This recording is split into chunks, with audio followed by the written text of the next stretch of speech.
Finally, I saved this one for last because I think my thoughts on it have revealed this feature to be pretty divisive.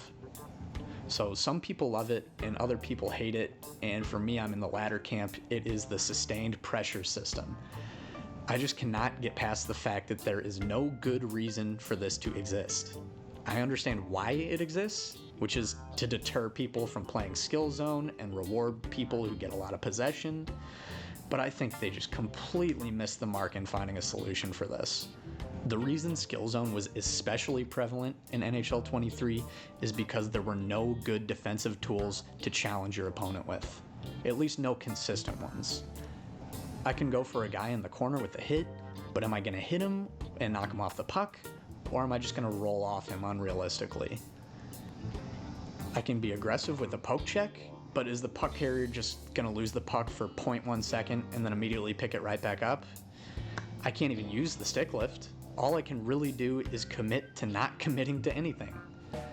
Get in the pass lanes as best as I can and just try to block the point shots. Basically, play a skill zone. On the flip side, on offense, I'm incentivized to rag because if the backdoor one-timer or the wrap isn't open, I really have no other options to go for goals. So why should I go for these plays? A simple solution would have been to simply buff some of the defensive tools, which to their credit they did. They also could have improved sniping. Frankly, just making these fixes would be enough to make skill zone more beatable, and you wouldn't need the sustained pressure system at all. My biggest annoyance, though, is the fact that the advantage for hemming your opponent in the zone is already baked into hemming your opponent in the zone. All the best teams I played in prior years in 6s or 3s in years past, they would absolutely wear you down with puck possession, especially if you're a winger or a low endurance build. One of the most annoying parts of playing good possession teams is that it feels like you're always chasing and you're always low on energy. That was already in the game. That's a huge disadvantage to being hemmed in. You don't need to make an imaginary meter that goes up and makes the defense lose energy even if they aren't expending it.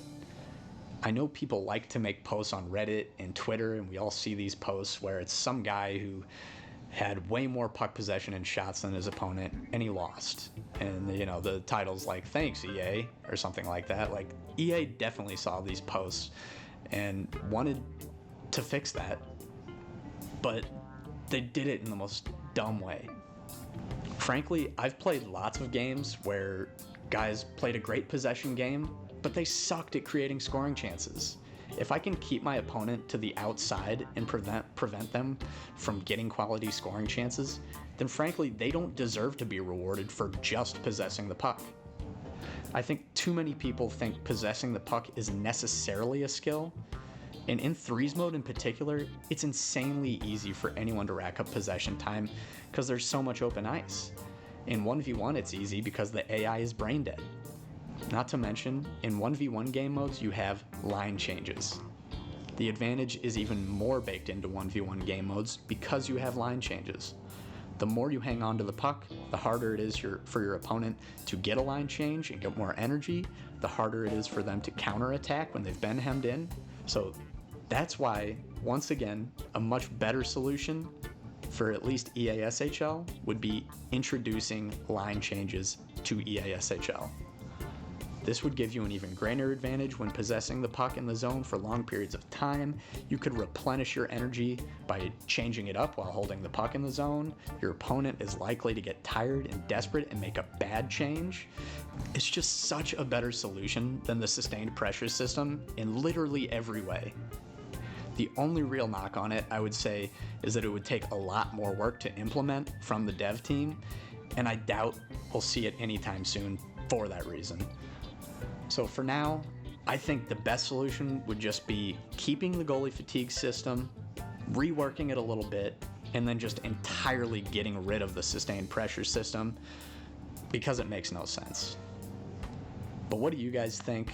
Do you like the sustained pressure system? Anybody else out there who played the technical test, what did you guys think?